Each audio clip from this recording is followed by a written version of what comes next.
Amém. Eu queria que você abrisse a sua Bíblia lá em Mateus, capítulo 5, versículo 13.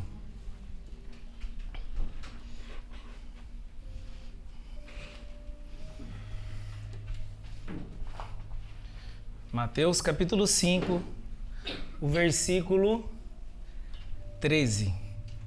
Diz assim: vocês são o sal da terra, mas se o sal perder o seu sabor, como restaurá-lo? Não servirá para nada, exceto para ser jogado fora e pisado pelos homens.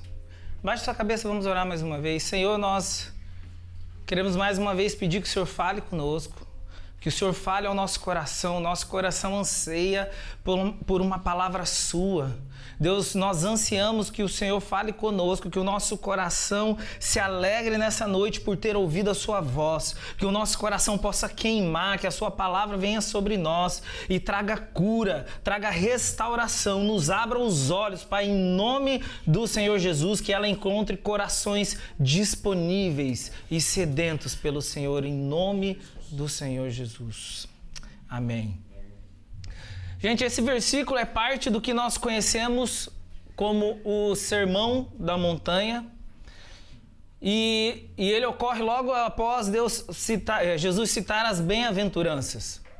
Né? Ele começa a falar sobre duas coisas que são de grande importância para nós, seres humanos.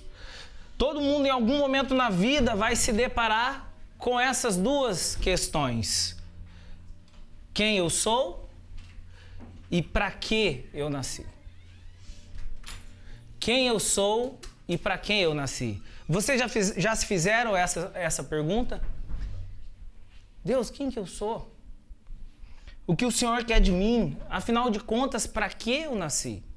Né? E quando nós nos questionamos sobre essas duas perguntas, nós estamos querendo saber qual é a nossa identidade e qual é a nossa utilidade.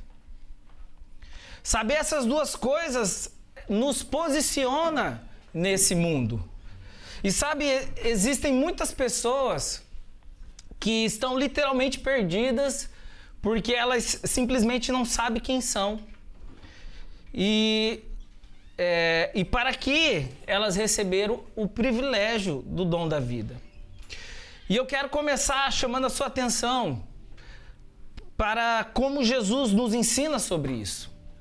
Ele primeiro diz quem nós somos.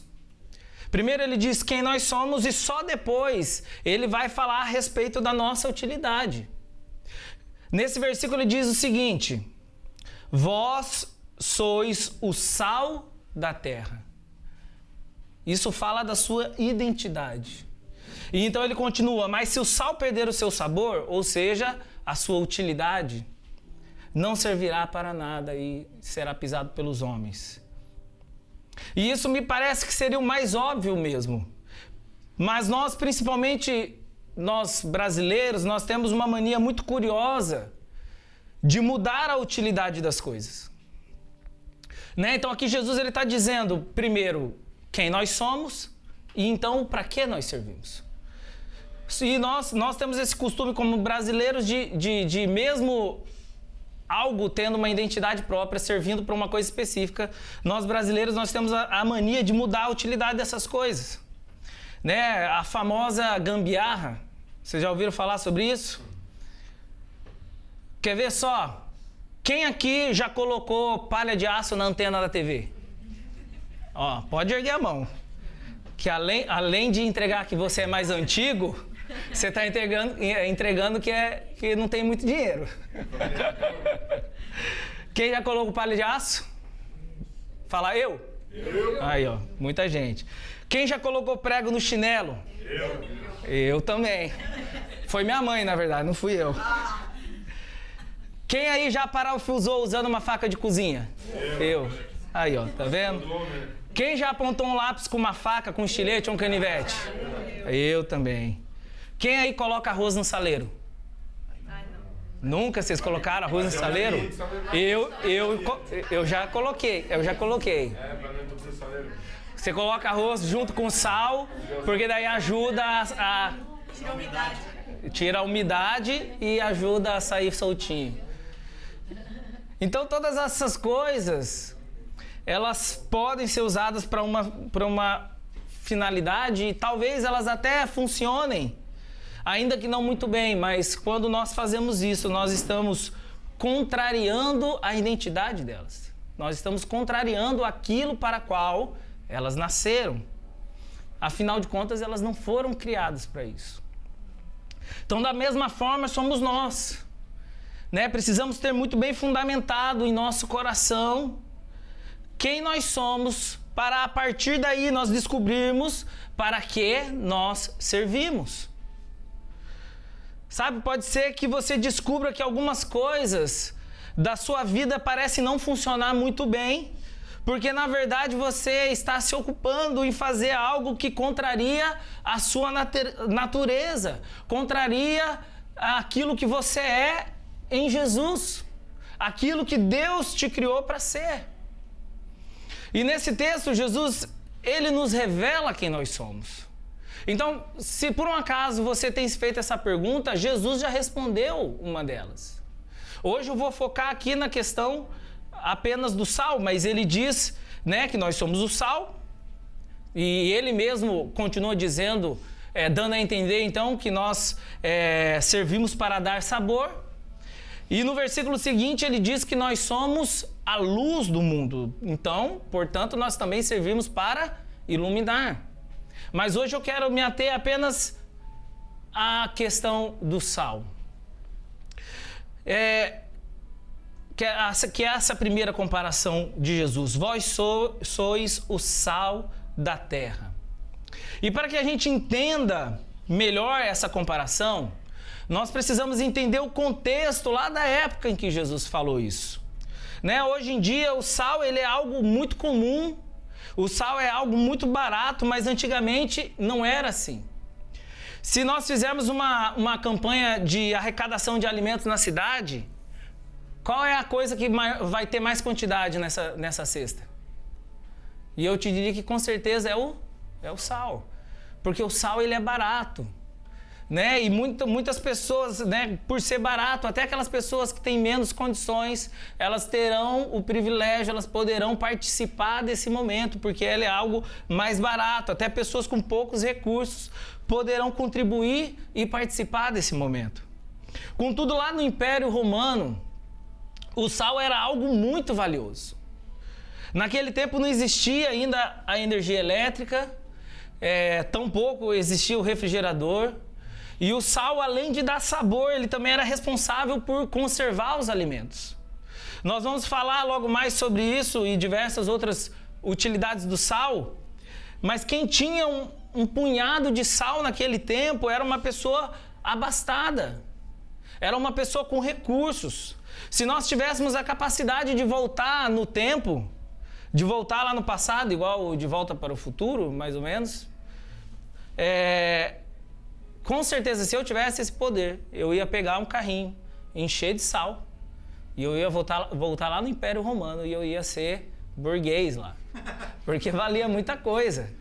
E eu ia falar, ó, e esse daqui é diferente de vocês, é um refinadinho ainda, iodado, não sei o quê.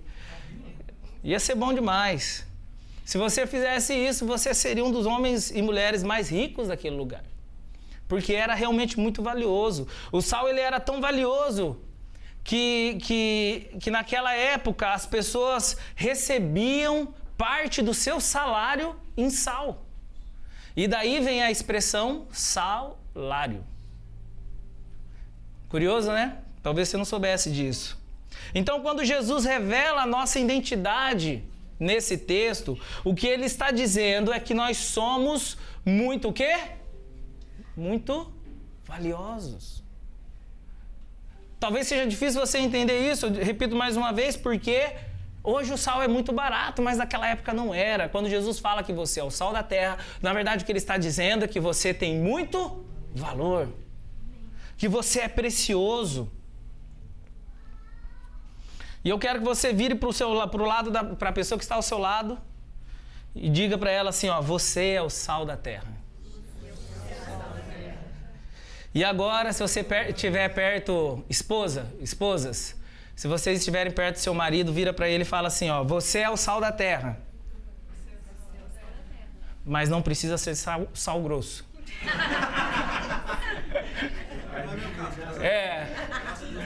Você é o sal da terra, mas não precisa ser sal grosso.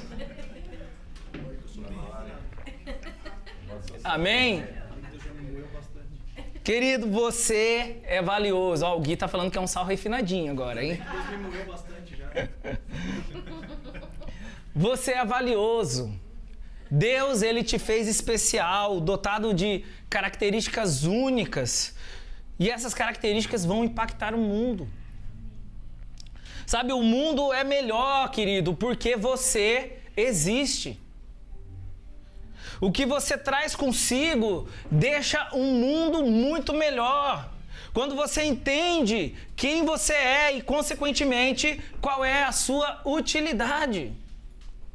Sabe, primeiro nós descobrimos quem nós somos, para então nós descobrirmos para que nós servimos e não ao contrário. Tem gente fazendo, mas não sabe nem quem é. Tem gente que vive dia após dia apenas para pagar os seus boletos. Não sabe a sua identidade e tampouco sabe qual é a sua função nesse mundo. Sabe, nós aqui no Brasil, nós temos o documento de identidade, o chamado Registro Geral, famoso RG. Conhecem? E observe o que tem nele. Ele tem uma numeração, ele tem o seu nome, tem a sua data de nascimento, tem o seu local de nascimento, ele tem também a sua foto, que normalmente a gente adora, né? Aquela foto de RG é maravilhosa. Quem ficar bonito no RG é lindo na vida real. É maravilhoso. E talvez o mais importante que tenha lá no teu RG é a sua origem, a sua filiação. E esse documento, ele representa muito bem o que Deus quer que você conheça a respeito de si mesmo. Sabe, Deus te criou num tempo específico. Isso fala sobre a sua data de nascimento. Ele te colocou num lugar específico. Isso fala do teu local de nascimento. É lógico que a gente sabe que Deus pode mudar a gente de lugares, mas fala de Deus te colocando num lugar, te afincando em um espaço. Ele te deu um nome, e isso é muito especial, porque Ele te chama pelo nome. Deus, Ele te conhece, diz que Ele sabe o nome de todas as estrelas. Deus, Ele te chama pelo nome. Ele te criou a sua imagem e semelhança. Então, quando você olha para a sua foto no RG, é preciso que você lembre que você é a imagem e semelhança do Criador de todas as coisas. Você é a imagem do Deus vivo. E você, talvez esse seja o mais importante, você é o Filho de Deus. E isso fala lá da sua filiação, igual está lá no seu RG. Esse é o seu RG espiritual, esse é quem você é. Sabe, tudo isso fala de quem nós somos e do quão valiosos nós somos. Você é o sal dessa terra. Quando você conseguir entender todas essas informações, aí sim você vai descobrir o porquê, para que você nasceu. Como seria, meu querido, um mundo sem o sal? Eu não sei se vocês sabem disso, mas o sal, ele é um elemento que também é essencial para a manutenção da vida. Dentre outras coisas, o sal no organismo, ele é responsável por garantir o equilíbrio dos fluidos corporais. Ele regula o ritmo cardíaco, o volume de sangue, a transmissão de impulsos nervosos e as contrações musculares. Sem o sal, nós não viveríamos. Ele é um elemento fundamental, mas não em excesso, tá, galera? Que a nutricionista já está me olhando aqui assim, ó, de canto de olho já, não em excesso. O mundo não seria bom sem você. Por isso é tão importante que você descubra quem você é, o quão valioso você é para este mundo e a sua utilidade, pois Jesus diz que um sal que perde o seu sabor não serve para nada. Ele será jogado fora e pisado pelos homens. Nós precisamos descobrir a nossa utilidade. Nós não podemos permitir que a gente perca o nosso sabor. Uma vez que você descobre quem é, você entende o que precisa fazer. O que Deus espera que você faça. Não porque você é obrigado a fazer, mas simplesmente porque o fazer é consequência da natureza de quem você é. Não é porque está escrito lá na Bíblia que você tem que fazer. Você faz porque essa é a sua natureza em Deus. Você entendeu quem você é nele. Então isso não se torna pesado, simplesmente você faz porque esse é você. E para que o sal serve? E eu queria compartilhar aqui apenas quatro, ele tem mais utilidades. Mas eu queria compartilhar 4 utilidades do sal. Tendo em mente que nós somos o sal da terra, eu quero que você repare nisso. Jesus, então, ele no próprio texto que nós lemos, Jesus disse já a primeira função do sal. Ele é responsável por realçar o sabor das coisas. E eu acho fascinante essa função do sal, embora seja mais óbvia, porque o sal, ele não é uma comida, certo? O sal, ele é um tempero. Pode ser classificado como comida, né? Mas ele não... Como que eu vou dizer isso? Ele não é o prato principal. Ele não é um alimento por si só. Entende? Eu preciso da ajuda aí da nutricionista. Ele não tem energia, não tem calorias. Obrigado, nutricionista. Então nós precisamos entender isso. Nós fomos chamados para salgar, nós não fomos chamados para salgar as pessoas. Entenda isso. Você já comeu sal puro? Talvez quando você estava com a pressão baixa? Mas por conta, assim, comer sal puro? Não. Ai, misericórdia. A Cris está dizendo, assim, ó, só dá uma... Às vezes é uma sal grosso, do churrasco. Dá uma... Eu como batata pra comer o sono. Então, eu vou dizer que é horrível e que é indigesto, mas já que vocês comeram, tem gosto para tudo, né?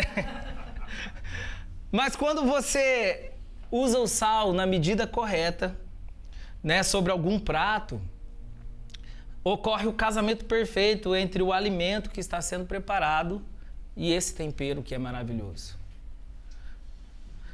E é importante que você entenda que nós somos o sal, mas o prato principal na vida das pessoas é Jesus. Amém. Jesus é o prato principal na vida das pessoas e o nosso papel é apenas realçar o sabor de Jesus na vida delas. Esse é o nosso papel como sal da terra. Esse é o papel da igreja, gerar comunhão entre as pessoas. Cada um de nós é uma porção de sal que vai realçar o sabor de Jesus, uma na vida da outra. E muitas igrejas, elas estão insossas porque existe a falta de sal. Sabe, não existe comunhão. Essas igrejas são praticamente um clube religioso que se reúne alguns dias da semana para 1 ou 2 celebrações. Mas eles não vivem um na vida do outro. Eles não estão se salgando. Essas igrejas, elas são insossas porque falta comunhão, falta o sal. Sabe, falta o sal Guilherme na minha vida, para realçar o sabor de Jesus em mim, porque ele é uma parte da revelação do Deus Todo-Poderoso, Criador. E muitas igrejas, essas já são salgadas demais. Só que não porque elas exageram na comunhão, porque elas exageram no sal. Mas infelizmente, elas são salgadas demais porque falta Jesus. Tem muito sal, mas tem pouco prato principal. Não importa a quantidade de sal que é semeada, desde que a comida seja grande. Entende? Então o problema dessas igrejas não é muito sal, mas é pouco Jesus. E o nosso papel é apresentar Jesus para as pessoas e ajudar a realçar o sabor dele nelas. Sabe, nesse quesito, a comunhão ela é fundamental. Aliás, praticamente todas as funções que eu vou descrever do sal, elas permeiam esse ambiente de comunhão, pois é ela que gera a transformação no nosso paladar. O sal, ele não foi feito, querido, para ficar lá no saleiro. Entenda isso, ele não foi feito, deixa Deus falar ao seu coração. Lá dentro, o sal paradinho dentro do saleiro, ele não serve para nada.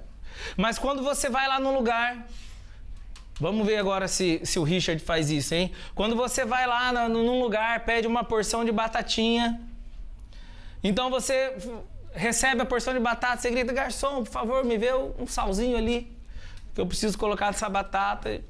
E quando o garçom traz o sal, eu quero saber como que você faz. Você pega a batata, come e joga um pouquinho de sal? É assim que você faz? Ou será que mesmo você pega a batatinha, põe no sal e joga? Põe o sal na batatinha e joga na boca? Não. O que você faz? Você pega o sal, pega a porção inteira de batatinha e começa a salpicar. Sabe, o sal ele não foi feito para ser consumido desse jeito. Ele foi feito para estar no meio da comida. Sabe, nós jogamos o sal sobre o pote inteiro de batatas e ainda damos uma bela chacoalhada depois, né? Nesse pote. A gente joga por cima, mas às vezes para não ficar só por cima, a gente dá uma chacoalhada. Nós damos sabor ao mundo, querido, quando nós nos colocamos em Jesus dentro das pessoas e não fora delas.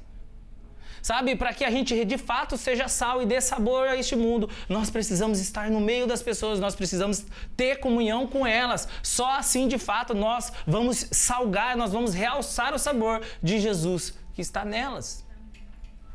Isso fala muito para mim a respeito da comunhão que nós precisamos ter uns com os outros. E essa é a nossa primeira função como sal na terra, realçar o sabor de Jesus nas pessoas. A segunda utilidade do sal, e que também é a sua utilidade, porque você é o sal da terra, amém? Amém.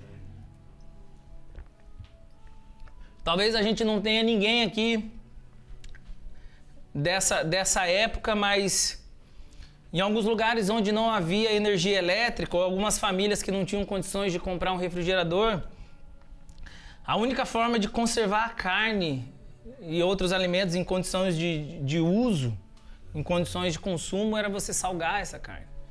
Eu sou filho de açougueiro e meu pai já fez algumas vezes carne charque e também carne de sol.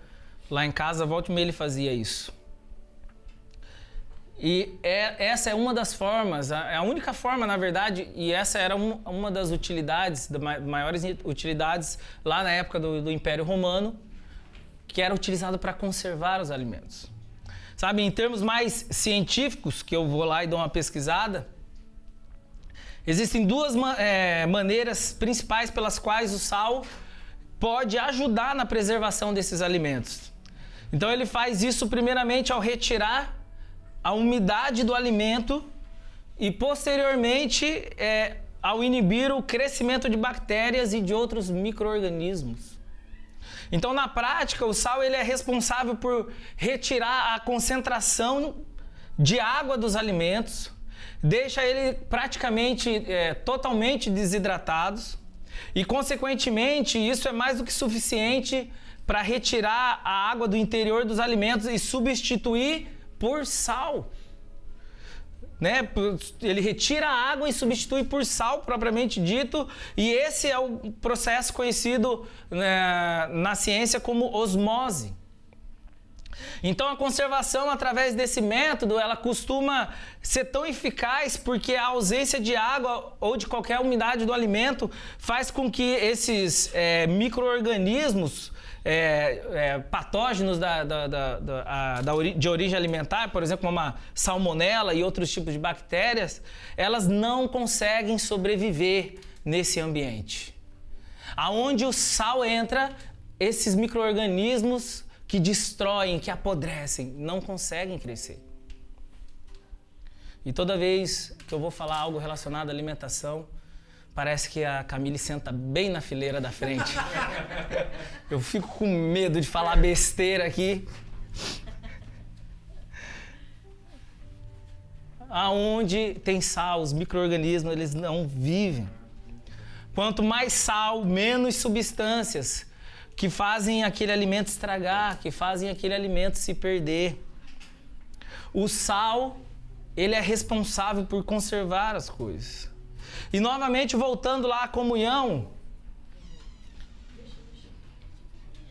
a comunhão ela também tem esse papel, né? A verdadeira comunhão, ela aceita o dano, ela aceita o prejuízo por amor e para conservar a igreja que é o corpo de Cristo.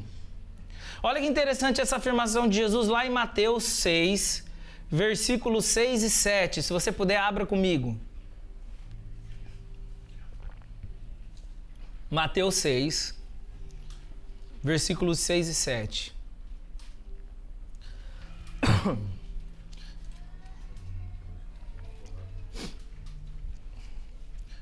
Acompanhe comigo ali na TV.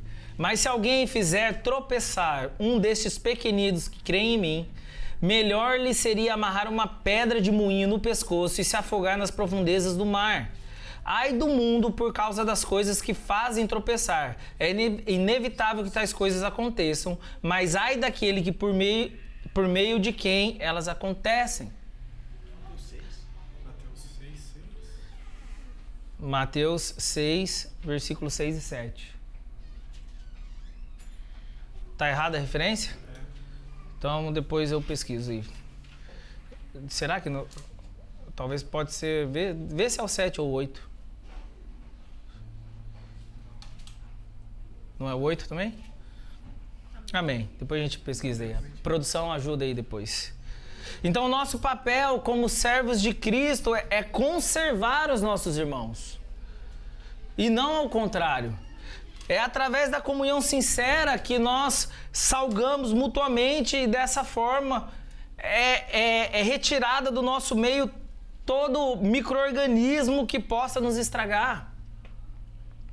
A comunhão verdadeira, ela gera um ambiente onde nada que possa nos prejudicar consegue prevalecer. Sabe, ele cria um ambiente inóspito para tudo aquilo que pode nos fazer tropeçar. Paulo, ele ensinando aos Efésios, ele declara o seguinte, lá em Efésios 4, 26 e 27. Quando vocês ficarem irados, não pequem. Apaziguem a sua ira antes que o sol se ponha e não deem lugar ao diabo. Tá certo agora, né, a referência? Quando vocês ficarem irados, não pequem. Apaziguem a sua ira antes que o sol se ponha e não deem lugar ao diabo. Quando você começa a salgar, quando você começa a salgar o seu irmão começa a salgar vocês criam um ambiente onde esse ambiente ele se torna inóspito para o diabo agir. E dessa forma nós conservamos uns aos outros. O que ele está dizendo é que se a gente lutar pela paz em nosso meio e apaziguar a ira quando nós tivermos alguma contenda com o nosso irmão, então não haverá lugar para o diabo agir em nosso meio. O nosso procedimento alinhado com a palavra de Deus pode conservar a vida do nosso irmão. Pode conservar ele em santidade diante de Deus. Sabe, Paulo mais uma vez ensinando, agora a igreja de Corinto, ele nos ensina algo muito precioso. Eu queria que você acompanhasse comigo também no livro lá de 1 Coríntios 8, a partir do versículo 4.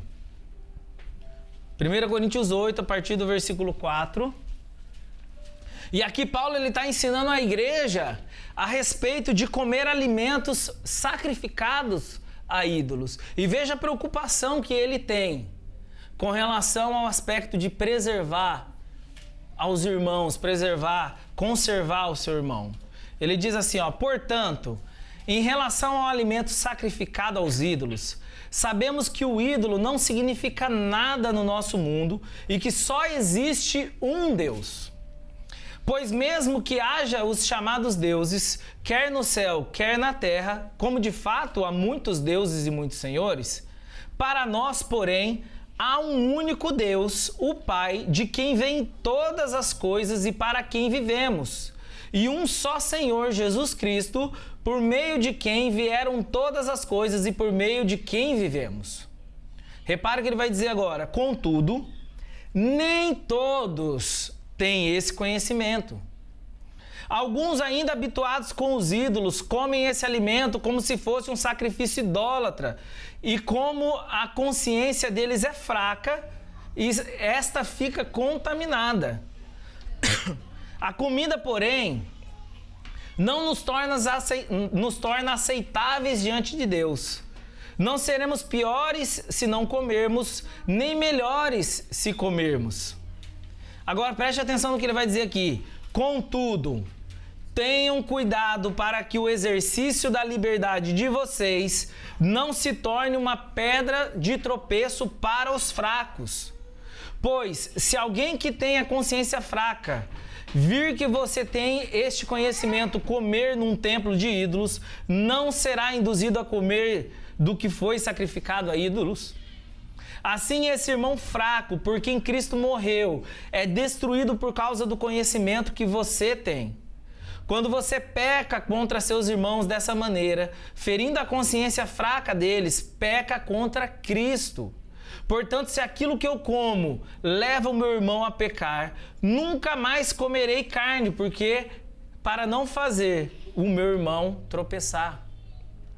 E olha que precioso isso, porque o que Paulo ele está nos instruindo é que ainda que algo possa ser lícito para a gente, mesmo que você tenha o conhecimento de que não é um pecado, de que não é errado, mas que se trata de algo que um irmão ainda fraco na fé talvez possa se escandalizar, né, e ser induzido a pecar, Paulo ele está orientando que a gente não faça.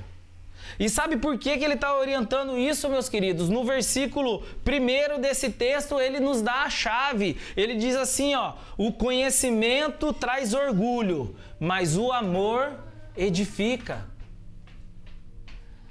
Então, se existe algo que você possa fazer, que você acha assim, eu acho que vai escandalizar o meu irmão, vai fazer ele pecar, o que o Paulo está instruindo era falar, cara, não faça.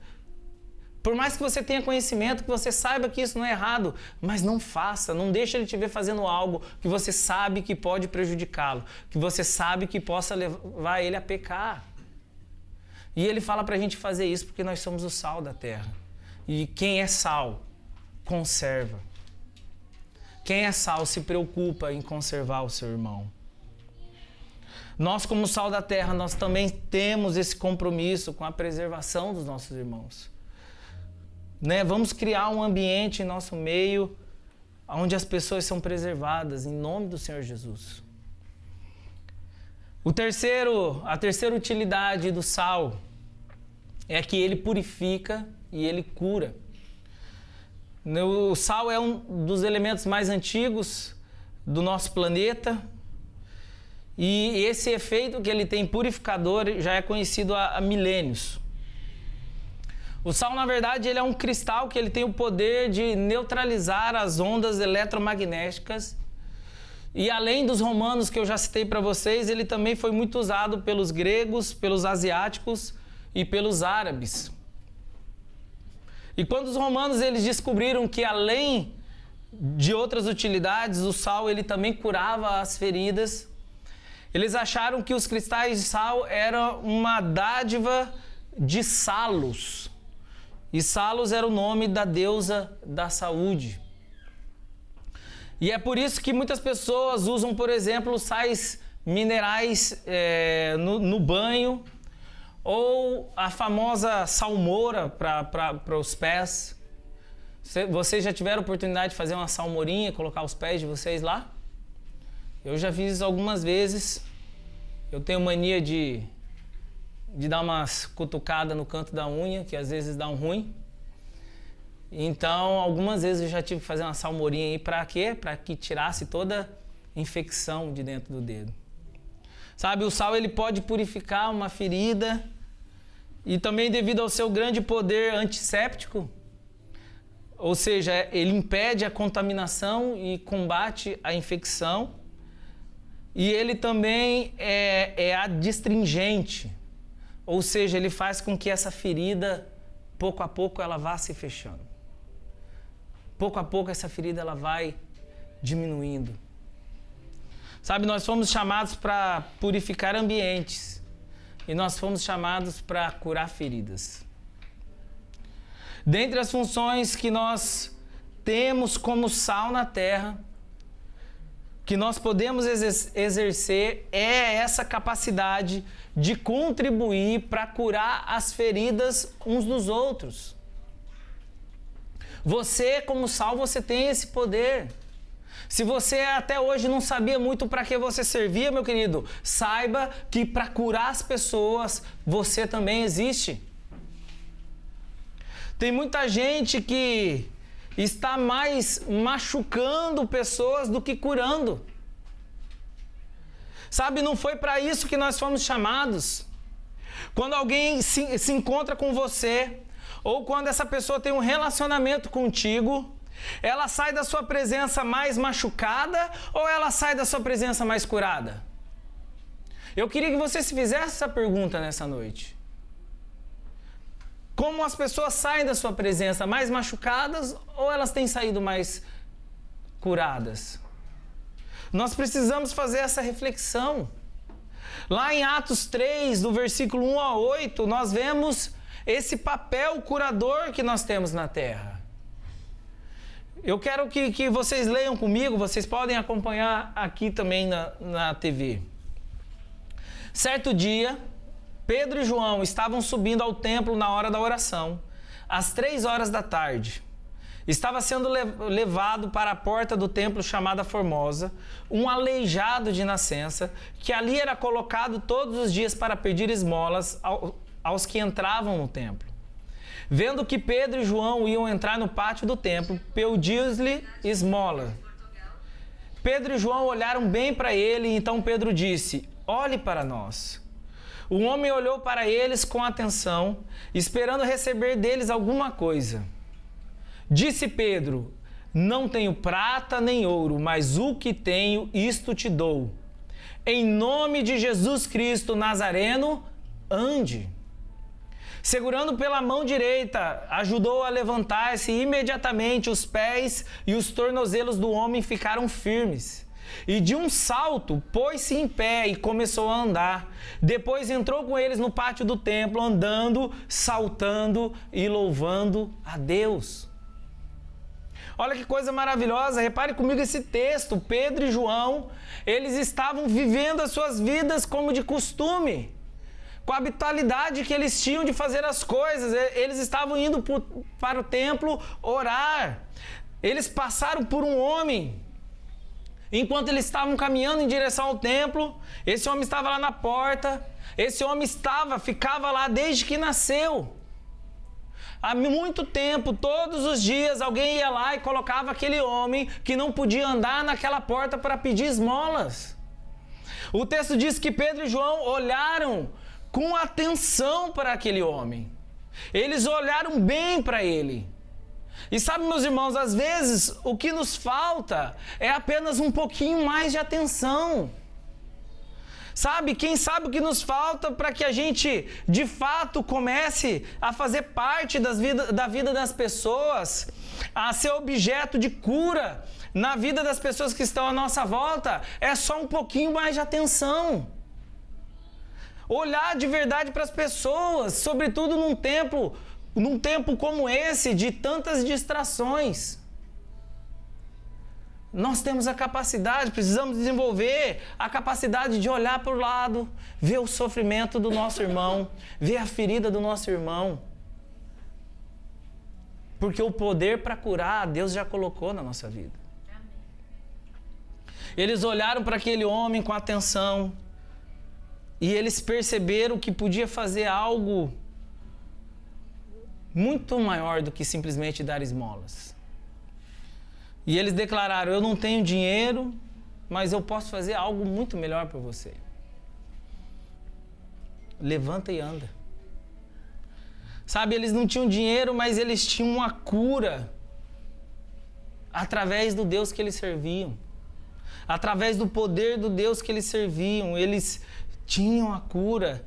Eles disseram que não tinham dinheiro, mas tinham a Deus que é melhor do que a prata, que é melhor do que o ouro, é melhor do que todas as riquezas que esse mundo pode dar. Quando aquele homem que apenas esperava um punhado de moedas, teve um encontro com dois homens que entenderam quem eles eram e qual era o papel deles, qual era a função deles na terra. Aquele homem que era aleijado há muitos anos pôde experimentar uma experiência de cura incrível em sua vida. Sabe, Deus colocou em você o poder de curar feridas. Deus colocou em você o poder de curar pessoas. Em nome do Senhor Jesus. Comece a observar ao seu redor. Existem feridas, existem lutas, existem situações em que você é a resposta de oração para essas pessoas. Em nome do Senhor Jesus. Então nós descobrimos que você pode dar sabor ao mundo. Nós descobrimos que você também pode purificar e curar. Nós descobrimos que você também pode conservar as pessoas.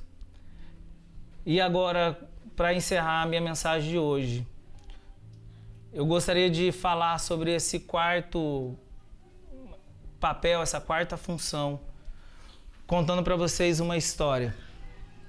Uma pequena história que aconteceu comigo no primeiro churrasco que eu fui fazer na minha vida. E eu lembrei do Andrei hoje. Hoje eu almocei gostoso, gente. Almocei gostoso. Foi muito bom. O Andrei fez uma carne lá pra gente. Sabe, o meu pai, ele foi proprietário de açougue por muitos anos. E no açougue dele, nos finais de semana, ele assava carne e vendia. Obviamente, né? E realmente o meu pai, ele era um ótimo churrasqueiro. A carne que ele fazia era um sucesso na cidade. O sucesso dessa carne era tão grande que, para você ter uma noção, eu saí da minha cidade natal com 9 anos de idade. Só que, desde que eu me entendo por gente, até a gente sair de lá, o meu pai tinha um açougue e já fazia isso. E, inclusive, os pais da Késia, quando a gente era muito criancinha, iam lá no açougue do meu pai e compravam carne. Né? Então talvez eu tenha conhecido a Késia até quando criancinha, talvez tenha até brincado lá, corrido pelo açougue, que o meu sogro disse que a gente já fez isso. Obviamente a gente não lembra. Mas ele ia lá quase todo domingo, comprava carne lá com meu pai e tal. E na infância, então, eu conheci minha esposa, né? Já estava separada para mim lá. E eu me lembro com muita clareza do meu pai sempre no dia anterior, no sábado, no final do dia, o meu pai ele pegava todas aquelas caixas brancas, sabe, de açougue, aquelas caixas plásticas, ele enfileirava e ele colocava a costela lá dentro e ele começava a preparar uma salmoura. E o meu pai, ele era muito caprichoso, ele colocava um punhado de água, ele colocava noz moscada, acho que ele colocava cominho também, aí ele colocava uma porção de sal grosso, colocava algumas ervas, e ele fazia aquela salmoura bonita e ele deixava de um dia para o outro. Acho que ele colocava vinagre também, se eu não me engano. E ele fazia uma salmoura, ele deixava de um dia para o outro, e durante a noite aquele tempero ia entrando, né, profundamente na carne. No outro dia ele acordava cedo, ele colocava tudo no espeto, ele enrolava um papel celofane, amarrava as pontas com um pedaço de barbante. E depois de algumas horas, assando no fogo baixo aquela costela, o resultado era uma carne muito saborosa. Olha, já tá até com fome, né, Ixo? O resultado era uma carne muito saborosa e uma costela assim desfiando, sabe? Sabe aquela que você puxa o osso e ele sai inteiro assim? O Guilherme não tá nem se lambendo aqui porque ele nem liga muito pra costela, né? Se fosse uma picanha que o futuro presidente, se for presidente, vai dar. Não presta, né? Muita gordura, né? É muita gordura, não presta.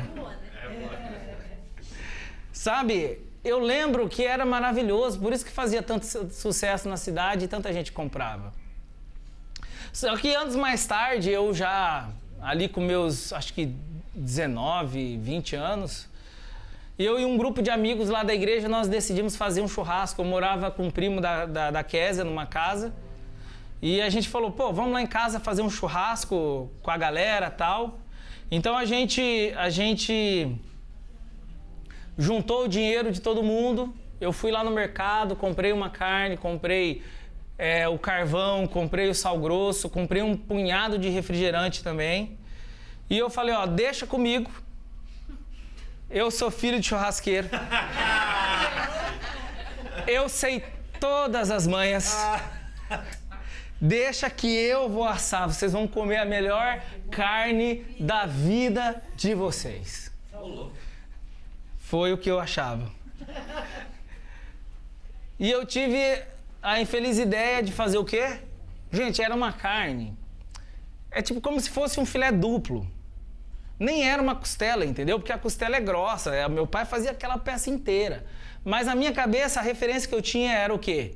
Uma vasilha branca, água, tarará, sabe? E eu fui lá, peguei aquela peça assim de filé duplo. Devia ser filé duplo na época. E eu fiz a mesma coisa. E não foi no dia, foi no dia anterior. Porque para ficar bom tem que ser o quê? No dia anterior. Sabe, e eu fiz exatamente como meu pai fazia. Exceto pela quantidade de sal. Que eu acho que eu coloquei um pouquinho demais. Porque quando eu fui assar... Gente, tava tão bonita a carne em si, mas quando eu fui morder... Parecia que eu tinha acabado de abrir assim e cortado um pedacinho de charque e colocado na boca. Qual foi o balanço final desse churrasco? Sobrou muita carne e faltou refrigerante. Agora a pergunta é, meus queridos, por que faltou refrigerante? Porque quando a gente come muito sal, o que acontece com a gente? Sede. Dá muita sede. Sabe, esse é um dos seus do seu papel como sal nessa terra. O Deus que vive em você, quando manifesto diante dos homens, tem o poder de gerar mais sede nas pessoas. É por isso que é tão importante que você manifeste-se. Sabe, abra sua boca, comece a pregar, comece a falar do Deus que você vive, comece a falar das maravilhas que Deus tem feito na sua vida, comece a compartilhar a alegria que é caminhar ao lado do Senhor. E isso, todo esse compartilhamento, isso que você vai jorrar na vida das pessoas, vai fazer com que elas tenham mais sede de Deus, que elas desejem o mesmo Deus que você serve. Sabe aquela pessoa cheia de Jesus, que quando você se aproxima parece que te faz desejar ainda mais o Senhor Jesus? Existem pessoas que é a personificação do Senhor. Você fala, cara, essa pessoa é muito cheia de Jesus, e quando ela abre a boca, eu quero aceitar Jesus de novo. Sabe, eu sempre falo isso, tem muito cara... Eu acho fascinante escutar muitos caras que são mestres, caras que falam bem, que são, sabe assim, super instruídos, que têm mensagens maravilhosas, mas eu amo ouvir pregadores evangelistas. Sabe, eu amo ouvir o Todd White, eu amo ouvir o Rodolfo Abrantes, porque, cara, a paixão deles por Jesus é tão grande que quando eles abrem a boca deles e começam a falar do que Jesus fez na vida deles, isso aumenta a minha sede pelo meu Deus. Porque esse é o poder do sal. Sabe, você precisa entender e se posicionar. Quem eu sou? Eu sou o sal. Então, para que eu sirvo? Eu sirvo para dar sabor. Eu sirvo para conservar. Eu sirvo para curar. E eu sirvo para aumentar a sede das pessoas por Deus. Se você não sabia quem você era, hoje você descobriu. Se você não sabia para que você servia, hoje você descobriu. E sabe qual é o melhor de tudo? Não sou eu que estou falando. Quem disse isso foi o próprio Jesus. Vós sois o sal da terra. O nosso desafio é não deixar que esse sal perca o seu sabor. Sabe, talvez essa seja a sua situação do momento. Talvez você tenha perdido o sabor, você precisa recuperar o tempo perdido, você precisa voltar para os pés de Jesus, para que você possa ser tudo aquilo que você sonhou, que Ele sonhou, aliás. Com relação à sede, quando nós encontramos alguém cheio de Jesus, é como se aquela pessoa nos ajudasse a desidratar toda a nossa humanidade, toda a nossa carnalidade. E isso aumentasse a nossa sede por aquele que é a fonte de águas vivas. Nós realçamos o sabor de Jesus nas pessoas. Nós ajudamos a conservar os nossos irmãos.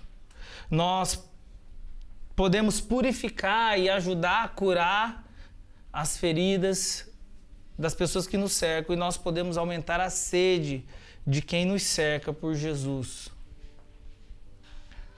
Isso não porque nós somos obrigados, eu digo mais uma vez. Não porque Deus nos manda fazer, mas nós fazemos isso porque é a nossa natureza. É para isso que nós fomos criados. É a mais honesta expressão de quem nós somos. Quando aceitamos Jesus em nossas vidas e temos consciência de quem nós somos e o propósito da nossa existência. Será que você podia repetir comigo? Nós somos o sal da terra. Diga mais uma vez, nós somos o sal da terra. Amém? Vocês recebem essa palavra? Amém. Eu quero orar com vocês, eu quero que vocês se coloquem em pé.